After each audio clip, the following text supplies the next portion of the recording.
그렇기 때문에 더 저 그림이 절절하게 우리한테 다가올 수 있다고 생각합니다. 우리의 국보입니다. 이 인왕재색도 어떤 가치가 있는지 조금 더 살펴보겠습니다.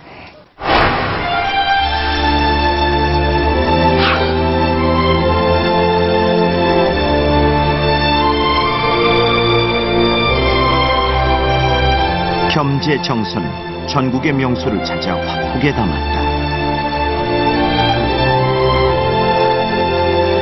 있는 그대로의 모습이 아닌 자연의 느낌을 그림에 담는 진경산수화 시대를 열었던 것이다.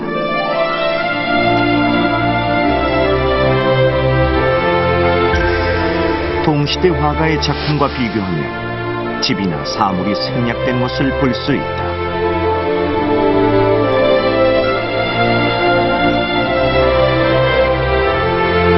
겸재는 당시 유행하던 성리하기도 능통했기 때문에 사물의 이치나 본질을 그림에 담고자 노력했던 결과였다. 그 시대가 그랬어요. 조선 문화가 세계의 중심이라고, 곧 조선이 바로 중화 문화의 계승자라고 생각을 했거든요.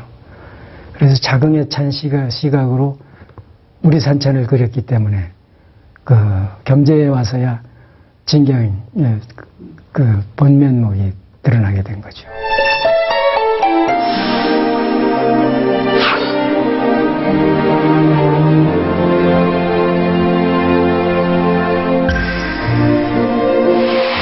인왕재색도에서 전해오는 자연의 생생함은 두 가지 시점을 사용했기 때문이다.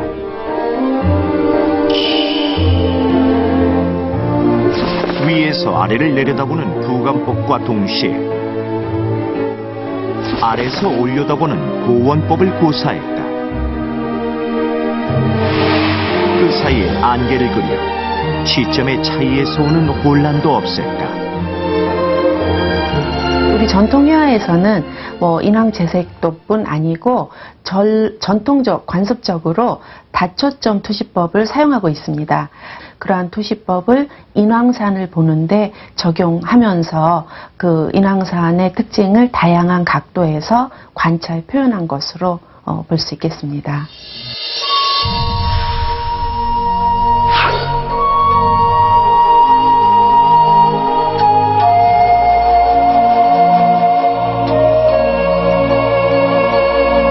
바위는 먹의 농담으로 표현되는 중국 남종 화법으로 그려졌다.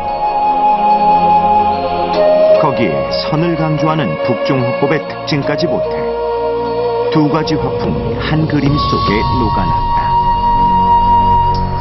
북방 그림의 그 섬세함과 남방 그림의 그 여유와 풍요, 그다음에 대범함, 그야말로 그 70년 그 화업의 노하우가 그대로 이 작품 속에 이제 남겨져 있는 거죠. 청대 화가들 가운데 겸재의 화풍을 방하거나 영향을 받은 화가들이 지금 제시되고 있는 정도이거든요. 몇 년 전에 국립중앙박물관에서 심포지움을 열었을 때 현역 최고의 학자라고 할 수 있는 제임스 캐리라고 하는 중국 회화의 전문가가 이 문제를 분명히 천명하고 있습니다. 죽는 날까지 붓을 들었던 겸재정선. 그는 조선 최초의 스타 화가로 우리나라 회화사에도 큰 획을 그었다. 우리의 자연을 우리의 화법으로 담아낸 인왕재색도. 이것이 조선의 진짜 산수인 것이다.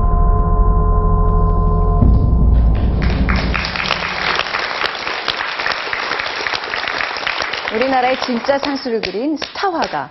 스타라는 말이 붙여질 정도로 아주 인기가 대단했다는 얘기인데 어느 정도였나요?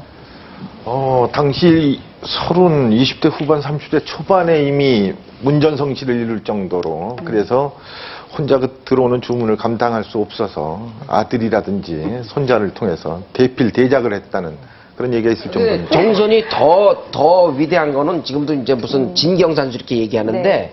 그러니까 한국적 화풍을 시도했다는 거 아니에요? 지금 여기 화면에 나온 대로 북부와 남부 이렇게 중국의 화풍을 다 섞어서 이게 철학적으로도 지금 설명이 되는 게 뭐냐면 우리나라 이제 퇴계 이황 이 막 얘기하는 이유가 뭐냐면 이황 선생이 위대한 이유는 주자성리학을 중국 사람보다 더 잘 이해했다는 거예요. 그래서 중국 사람들이 지금도 이황 선생 글을 읽고 있거든요. 그리고 중국 사람들이 우리가 이황 선생을 갖고 있다는 걸 너무너무 부러워해요. 자기네들은 문화혁명 때 다 사라져 버렸다고. 근데 우리는 이황 선생의 그 성리학 아주 자료가 남아있고.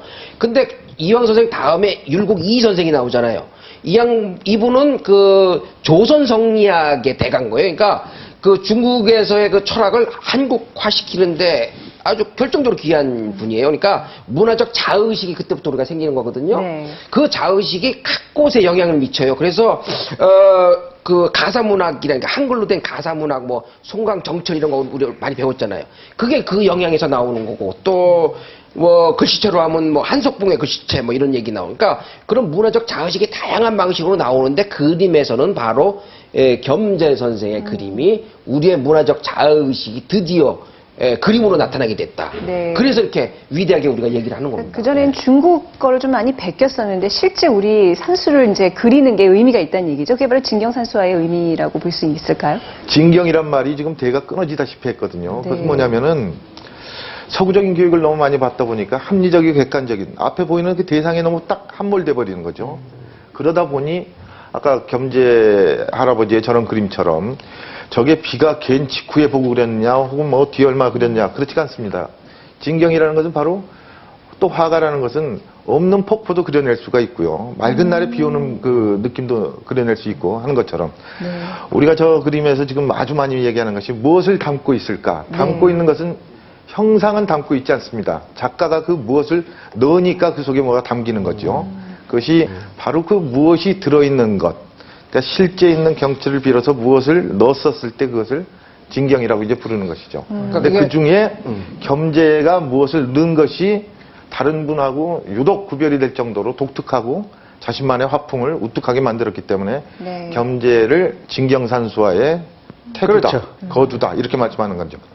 인간의 모습을 그대로 옮기기 시작하면서부터 한국 근대 산수화 중에서는 현대 그 가장 최첨단의 그 모습을 형성을 잡기 시작하고 여기서 신윤복 김홍도 네. 김홍도가 다 따라서 해요. 아, 영향을 이 사람 미친 미쳤죠. 게 예. 서양 미술사로 따지면 그러니까 인상파에 등장하고 네. 딱 같은 맥락인 거예요. 그렇죠. 네. 바로 그렇습니다. 인상파 이게 지금도 겸재가 네. 인상파하고 비슷해지는 게 뭐냐면 인상파의 주장이 뭐냐면 있는 대로 그리지 말고 그렇죠. 좀 내가 느낀 걸 좀 그려라 이게요. 그럼. 그러면서 돌아다니잖아요. 자연을 다 돌아다니면서 인상파가들이 막 나가서 이제 자연을 그리기 시작해요. 그럼요. 그래서 네. 햇빛의 방향에 따라서 똑같은 그 집단이지만 그 지푸라기 쌓는 걸 다르게 그리기 시작한단 말이에요. 이런 것들이 이제 인상파의 시작인데 겸재도 똑같은 거예요. 겸재도 그렇게 많이 돌아다닌 거예요. 그러네. 네? 그러네. 오래 살려고 그러면 많이 돌아다녀야 돼. 무지하게 그래서 오래 사신 거거든요.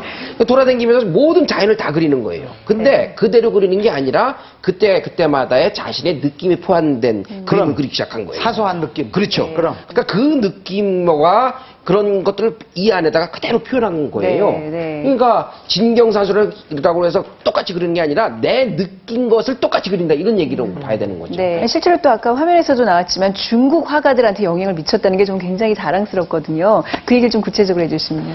중국에서는 없던 창신한 그런 화풍이 생겼기 때문에 중국 사신 가는 사람들이 겸재 그림을 얻으려고 문 앞에 줄을 섰다라는 얘기가 있는 걸 보면은 또 사천이 중국 책을 아주 많이 가지고 계셨는데 어느 날 친구가 와서 참 책이 많습니다 했더니 이게 전부 겸재덕이네.